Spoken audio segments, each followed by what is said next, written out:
Morning, Kearis. How you doing? Doing well about yourself. Pretty good, thank you. Okay, first question for you comes from Mark Weiser. Go ahead, Mark. Hey, Kearis, good to see you. How are you? Doing well about yourself. Good, thank you. I wanted to ask you, George Pickens has only played a couple games and not his usual amount of snaps and that kind of thing. And I know he's back in town. What's your expectations for kind of what he can give you guys in this playoff? Everyone has seen George play and knows what he's capable of doing. He's been a great addition to this team. Being able to come back from that injury has been tremendous for him, not only for himself, but for the team as well. And just him just being out there brings a different atmosphere to the game.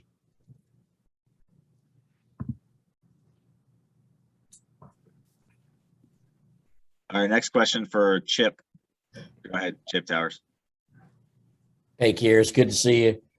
Seems like you've been beat up all year with one thing or another. How are you feeling now? Did the break between SEC championship game and now allow you to heal and get back to your old self? And just if you could just give me an idea of your thoughts as you guys get ready to get in the playoffs where you've been aiming to be all year long. Yeah, I wouldn't say I was beat up all year. I mean, I know during the summer I had that knee surgery, but from there on out, I hadn't just missed games due to injuries or anything like that. But I am feeling good about myself, getting my speed back up to date, and just being able to do whatever I can to help my team out. And just being able to play in the playoff game has been something that everyone on this team has always dreamed of doing. I mean, we always came up short the past few years we've been here, but now we actually living a dream that we always wanted to do, and just being able to not get too big of ourselves, not get too big of the moment, but just understand what we are here for and what we are fighting for, and just being able to know that this opportunity don't come past too often. So while we at it, we got to take advantage of it. Okay, next question for Connor Riley. Go ahead, Connor. Hey, Kearis, hope you're doing well. Since the Alabama game, how has Stetson been in practice, both a leader in his play, and how has he looked since that loss?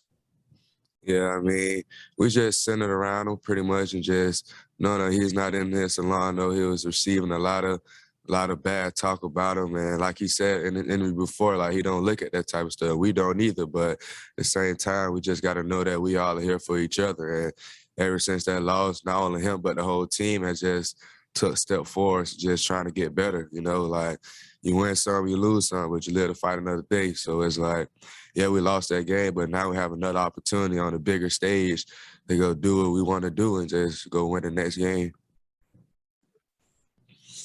Okay, next question for Cody Schaffens. Go ahead, Cody. Yeah, Kearis, kind of on that note, how did you guys feel humbled by the Alabama game? How did that change this team? And is that a good thing moving forward to have an experience like that? Yeah, definitely was a great thing just to experience a loss. Like we was on a 12-run streak, winning 12 games in a row. I mean, making history at Georgia, winning the most games in the season like that, and we just got to move forward. Like that game was eye-opening. Just being able to take a loss on the big stage, SEC championship game, which I always look forward to playing in. But like you can't win every game, But it was like I say, it was eye-opening. Just being able to go out there and play a great team like Bama. I mean, you got to go in there with your A game, and we just didn't play good that day. And next question for Steve Hummer. Go ahead, Steve. Yeah, Kearis, what have you seen as Coach Monken's, I guess, fingerprint on this offense? What has been his biggest influence, do you think? Coach Monken's biggest influence just being able to score points, take pressure off the defense, and just being able to be explosive, be tough, be physical, and but the whole game starts up front. He preaches that like protection beats coverage and like protection beats, being able to run the football as well. So that's what he pretty much preaches every time. Okay, last question here from Chip Towers. Go ahead, Chip. Sorry, yeah, my hand was still raised on the thing, but that's okay. I'll talk to you all day. One of the things, when did you know what kind of athletic teammate you had in Brock Bowers? I mean, when did it first, hey, this dude is different? When did that first become apparent to you? Yeah, I'm not sure that he earlier enrolled or not. Was it in the spring or whether it was fall camp? But whenever it was, I pretty much knew that he had the talent to be one of the top tight ends in the country. I mean, just him seeing how fast he was, knowing he can go up and get the ball.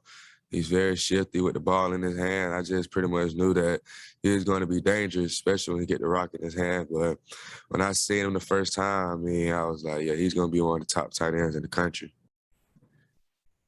All right, thanks, Kearis. Thanks for your time. Our last student athlete this morning will be tight end John Fitzpatrick. Again, please raise your hand if you have a question and then take it down